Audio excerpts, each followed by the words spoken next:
Hello everyone, it's Ethan McKinley. It's the 2 Minute Terminator, where we break down the Terminator films 2 minutes at a time. My name is Michael Caine. Oh God, we're back at that again. You can't keep regurgitating old shit, dude. This needs to be fresh and new and zingy and peppy. Well, we'll do that when we get a new co-host. That is the co-host, soon to be fired, Ellie Fitzgerald. Why am I going to be fired? For not liking my Michael Caine impression. I love your Michael Caine, but we've heard it a million times before. Well, it's bloody great. Right, we are going from episode 22. We are going from 42 minutes to 44. And it starts with Moto Terminators evading with their schematic diagram Terminator vision oncoming falling cars and vehicles on a desert highway as they pursue Marcus Wright and, what's his name? Anton Yelchin playing Kyle Reese. And it ends with something else. Them driving away, and a flying HK comes overhead about to destroy their track. My name is Ethan McKinley, and she is Roger Moore. Hit the music. Howdy, stranger. Don't say howdy, stranger, to me.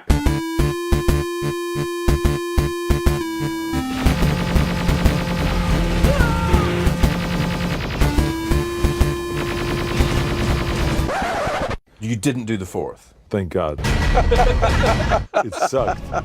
It sucked.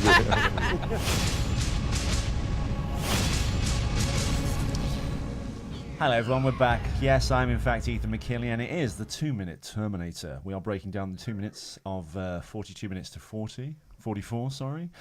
And it starts with Moto Terminators evading falling cars, and it ends with a flying HK flying above the truck, about to destroy it on a bridge. Ellie, have the floor. Hello, Ethan. How are you? I'm fine, thank you. Ellie told me just before we started the show that she has no notes for this because it's literally just a car chase. Well, Ellie, I'm sure whatever you've done is a lot better than mine because I have no notes either. Oh, fuck. This is going to be the worst episode ever. No, it's not, because we're going to break down what we see, and I think usually some of the best episodes are when we are forced to think on our feet and go off the road, if you will, to use a lovely analogy to the clip we're actually watching. Well, for me, Ellie, this, I feel, is very reminiscent of the 19... Terminator 2? Well, no. Well, yeah, but no. The first chase when they drive into that... What is that thing? Is it like a... It's a storm drain. Los Angeles Storm has lots of those drain, yeah. storm drains. Another famous action scene from...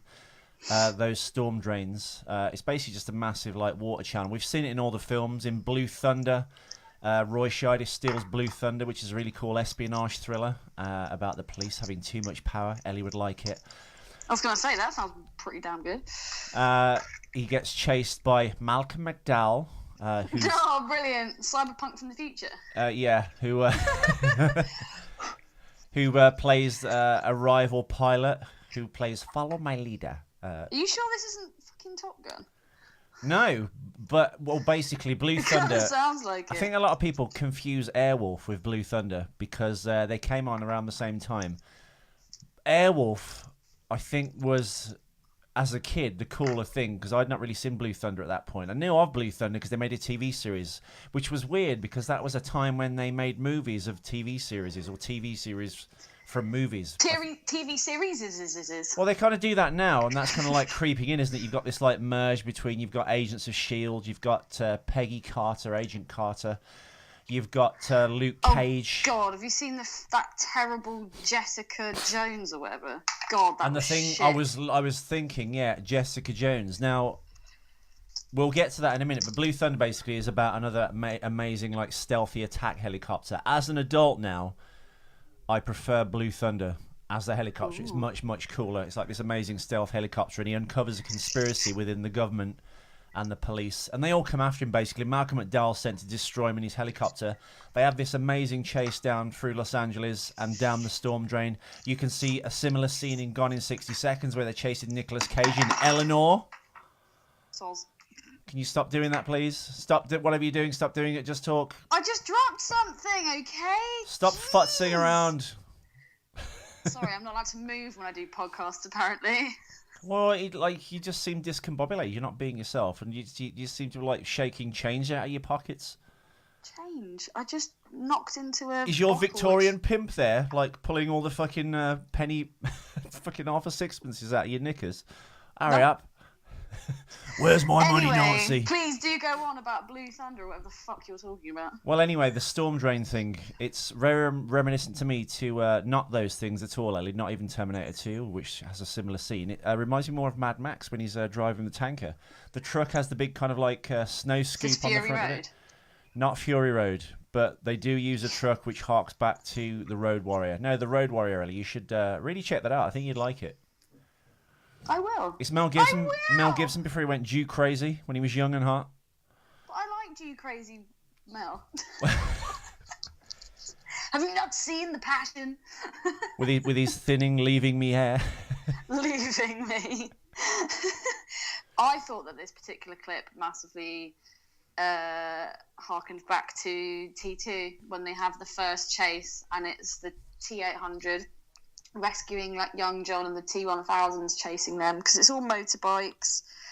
There's even a bridge where the motorbike comes flying off onto the road. It's very, very similar. That's the first thing I thought. But again, Mad Max. But I've said that in almost every episode of this so far. Oh God, no! I'm Ethan, doing it can on you my turn end. your phone off, please? For fuck's sake! You sound so discombobulated.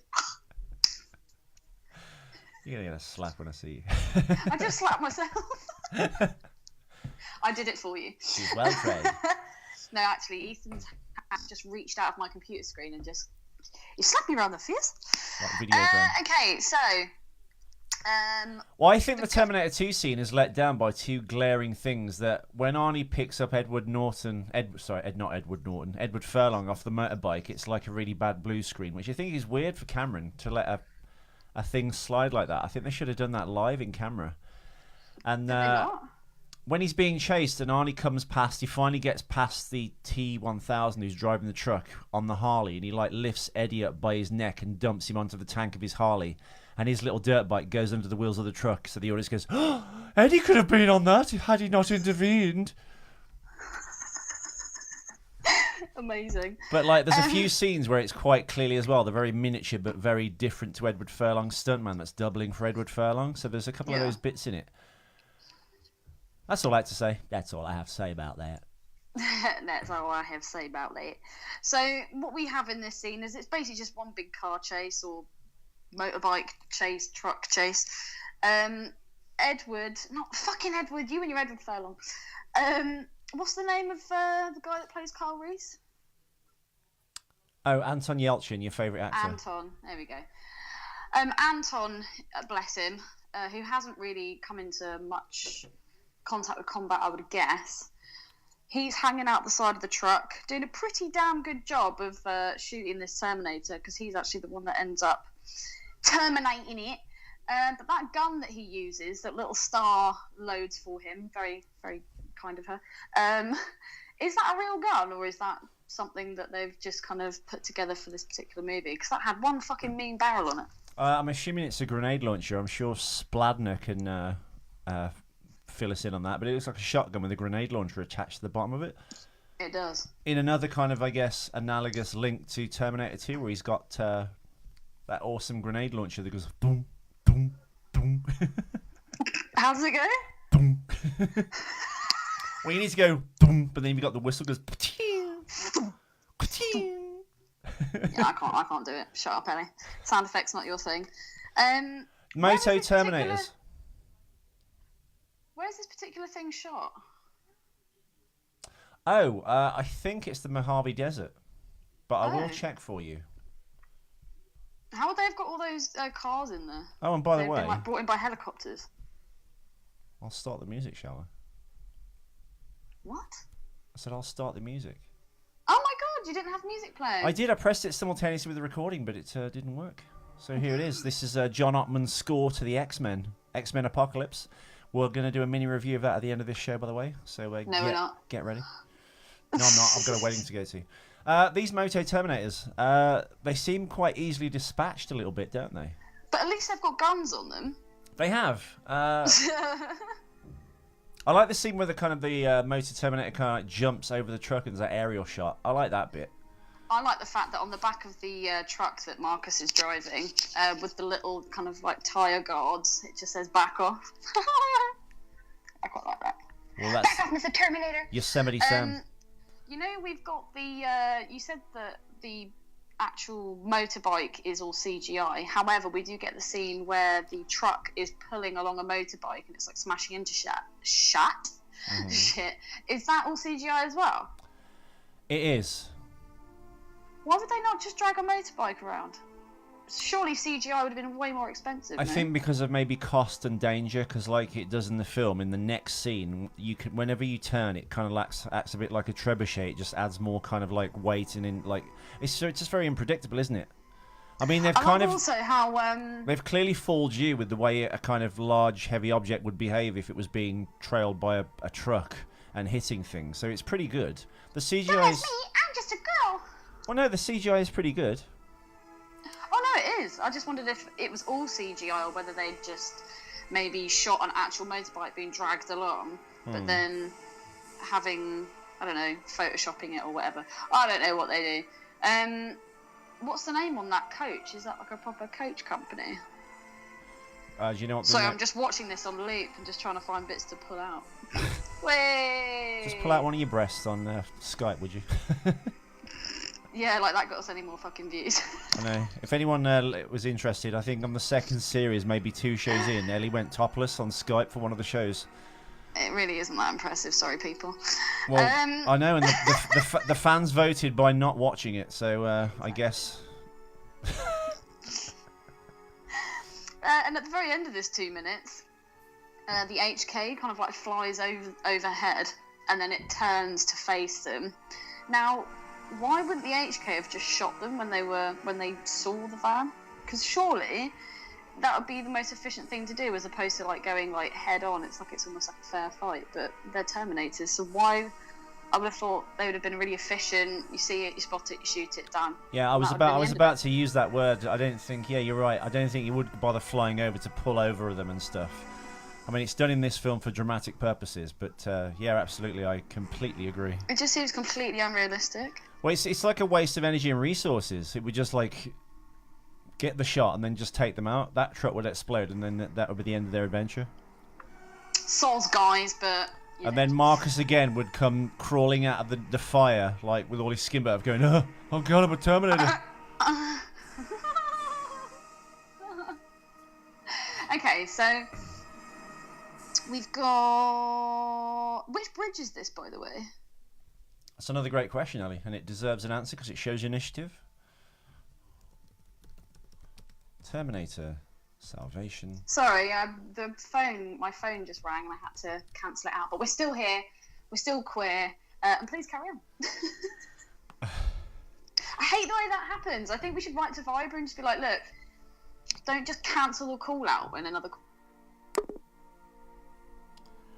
And we've lost Ellie. She's just on it again. I'm really sorry. It's my mother. Why is that happening? I don't know. Maybe because my dad's in hospital and she wants to give me some information. I don't know. But it can wait. Your dad being on life support in hospital, Ellie, is not important right now because you're doing the podcast. I know. That's why I keep cancelling the call. The listeners think I'm joking. She actually is in hospital. He actually is. You can't. He's fine. Right. He's fine. Everyone, relax. God, it's just a podcast. I know, right? Shall we do some mailbag? We should. We've got a letter from one of our loyal listeners, if not the loyalist listener. Sorry, John Nichols. I'm kidding. Exactly. From James Spaldner. James, you absolute beauty. Ethan, shut up. Hi, guys. Okay, so I'm going to try and get all the points you asked about over the last 5 episodes. Jesus Christ. I think so binge hopefully you'll listens. remember what I'm talking about. First things first, I believe the lesser of two evils is definitely Claire Danes for me. Yes! You snake. You absolute snake. How dare you, James Spaldner. So happy about that. Oh, yeah. Is he going to clarify why? Just slapping my pussy on She looks like a potato. What? Bryce Dallas Howard seems to be more photogenic, but when seeing them acting and interacting with other people off camera, Claire Danes comes across as a more attractive person and not as bitchy as Bryce Dallas Howard. Ethan loves the bitches though.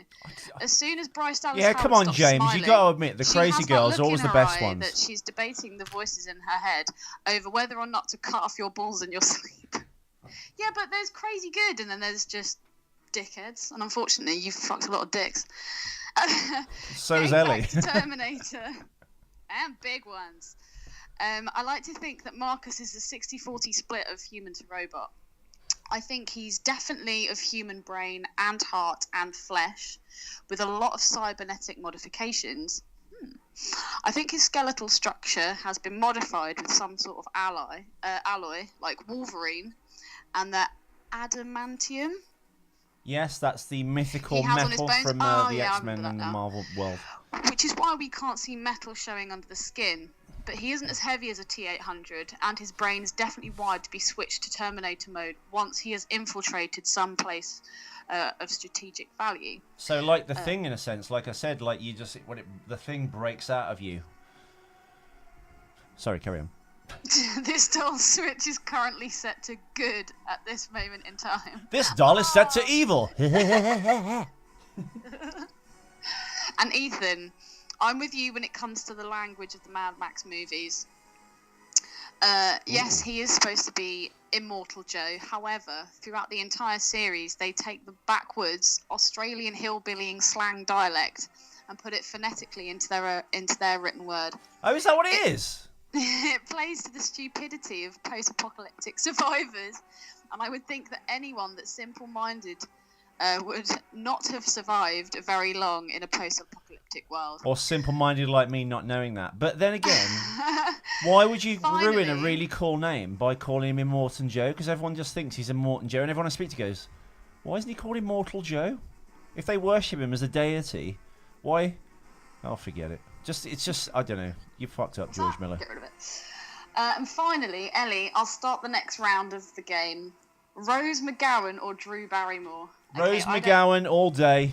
I don't even know who that is, so I'm going to Google Rose her. McGowan is the chick that dated Marilyn Manson. Drew Barrymore Rose is McGowan.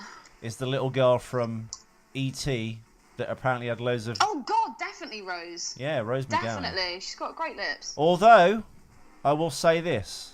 Oh, God, here we go. Now both those ladies are in their 40s, I'm going to go Drew Barrymore, because I think Drew Barrymore's weathered better. Has she, though? Yeah, Rose McGowan's head's doing some like wacky things now. It's kind of like... I think she's got a pituitary disorder. I've just seen a picture of her. She looks pretty rough. Yeah, she hasn't... I don't know. I don't know whether she's just been partying hard with Manson. But she seems to have kind of... She's got some serious chebs on her as well. Yeah. Yeah, I think she started... She went through this kind of turning around the time of like... You know what it is? She's kind of like... I know what it is. I know what the problem is. I'm looking at her right now, James Spaldner. I think... Is she a smoker? No. Whatever. Well, I don't know what she's done, but I think she's fallen into this thing of like, oh, I'm losing my looks instead of just growing old gracefully, even though fucking 40's not old. But she looks like she's had lip injections, cheek implants, and Botox. She's got this like weird sheen to her forehead and her hair. Yeah. No, I completely agree. But if you look at her when she was like 25, 28, she looks fucking incredible. So, yeah. I'm going to go with young Rose McGowan and then break up with her and settle down with Drew Barrymore. Oh, Ethan, so fickle as always. But I'll say this. I would cheat on Drew with Rose because Drew had a kind of like, let's say, bohemian upbringing. So she was doing loads of coke and drugs. You cheat on anyone, so saying that doesn't mean shit. No, I know, but as an older man, now I think my mojo's gone a little bit more. You'd have to be more selective about when you snuck off and did it. But I'm just saying, because Drew probably lived that kind of crazy life through her teens, being on drugs and coke when she was like 11 and 12. It used to be like a big story in the 80s in the papers and stuff.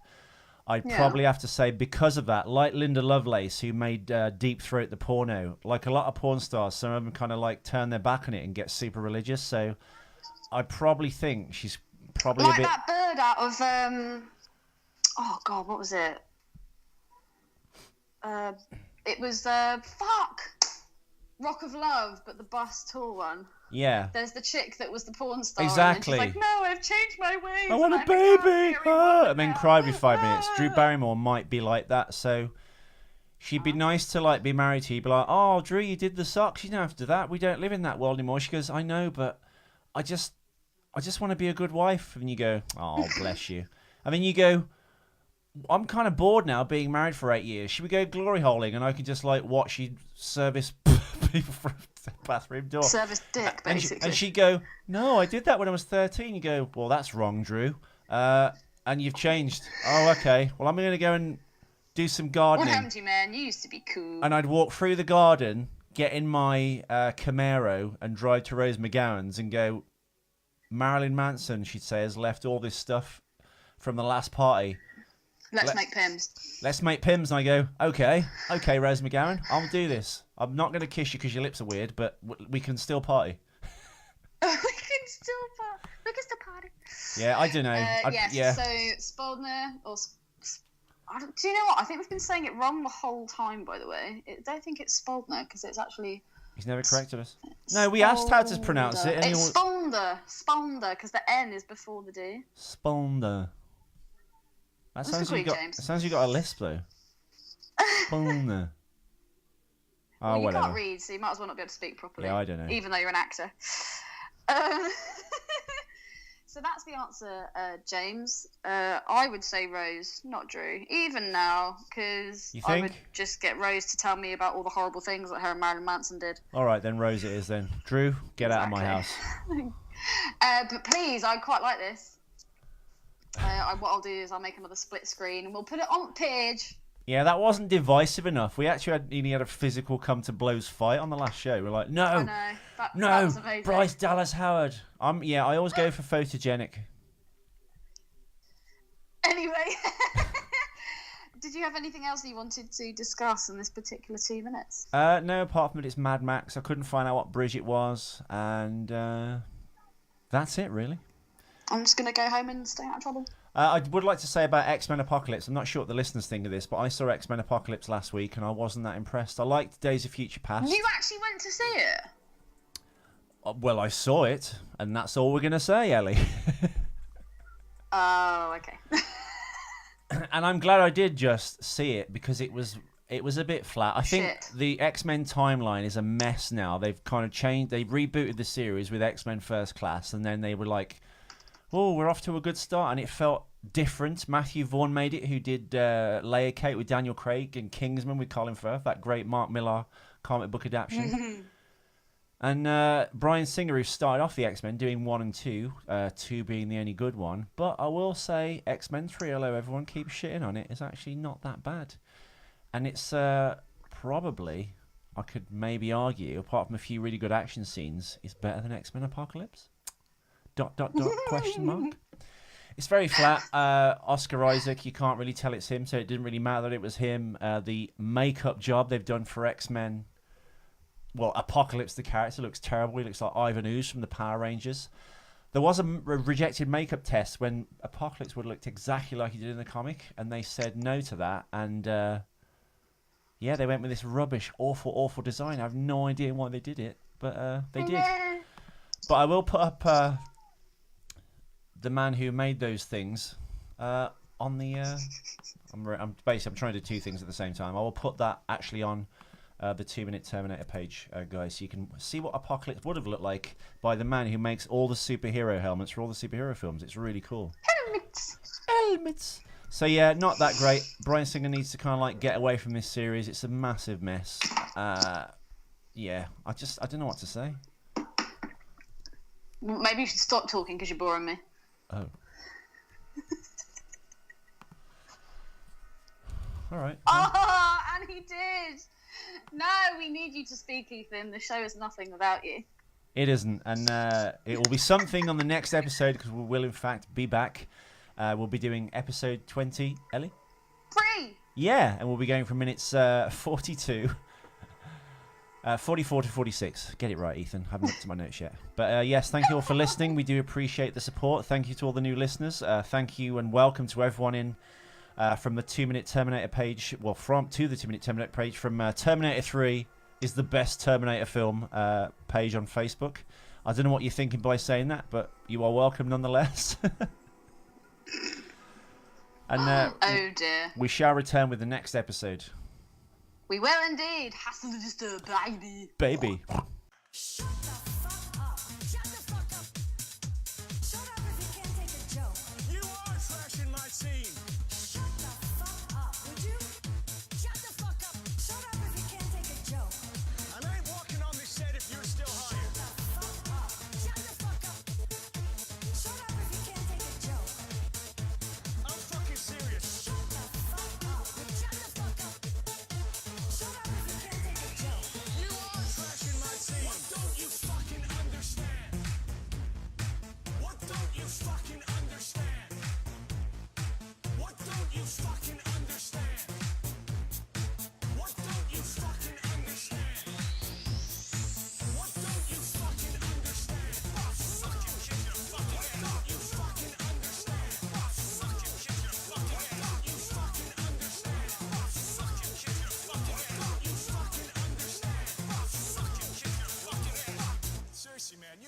fucking done professionally. Fucking ass.